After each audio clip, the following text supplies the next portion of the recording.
Hi everyone, my name is Sid, and for my physics project I'll be exploring Heron's fountain and the physics behind it. Let's start with some background.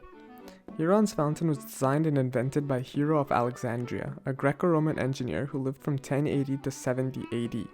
During his lifetime, he invented many contraptions and machines that seemed like magic at the time, but simply relied on physics to operate. He is often considered the greatest engineer of antiquity, and his works greatly impacted the Hellenistic scientific tradition.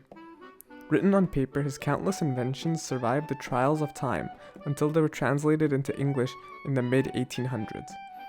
Today we'll be looking specifically at Heron's fountain, which first appeared in the book Pneumatics of Hero of Alexandria.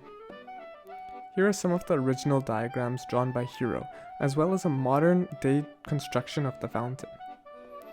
The concepts of the fountain are similar to a perpetual motion machine, but without the intentions of creating a machine that can power itself.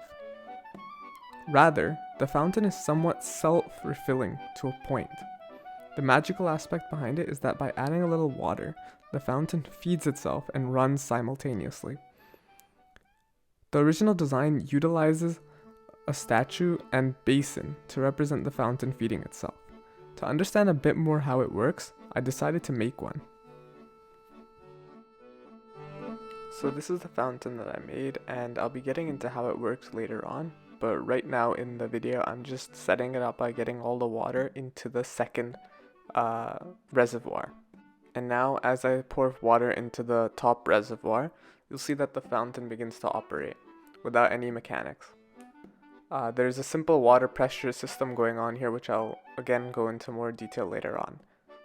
But as said before, now you can see how the fountain feeds itself while operating.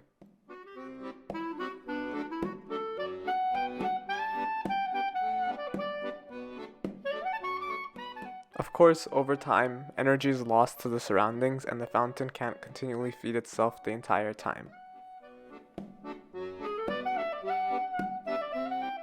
So here I've conducted a second trial with the second reservoir already filled, just to get a closer look into how it works.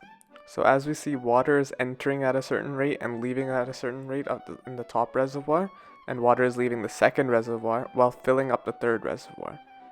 So let's try to understand how this works. So here I've started with a simple diagram of the fountain, just showing the different reservoirs and the straws between them that transfer water, which are the ones in red, and the orange one which transfers air. So we start by pouring some water inside the top reservoir just to fill it up a little bit to get the water into the third reservoir, which goes down the straw, filling up the third reservoir, and then we turn it over to get the water into the second reservoir. Water initially goes through this air straw, but this is just in the setup. So water starts to fill up the second reservoir, and this is how the fountain starts. So with the setup complete, we start by pouring water into the top vat, which goes down in a straw into the bottom reservoir. It starts to fill up the bottom reservoir, and we get a collection of water at the bottom. The water at the bottom accumulates and fills up the bottom vat. As the reservoir is sealed, we expect to see some pressure build up, which is exactly what happens. And there's only one place for the air molecules to escape, which is through this air straw into the second vat. And just as expected, it begins to build up more pressure in the second reservoir.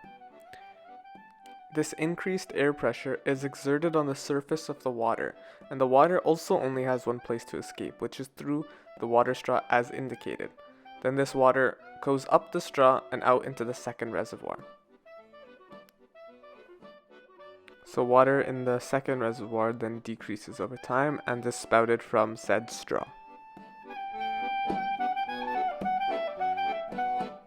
The cycle is completed as water enters the straw and goes down into the third vat, which continues the pressure system seen throughout this video.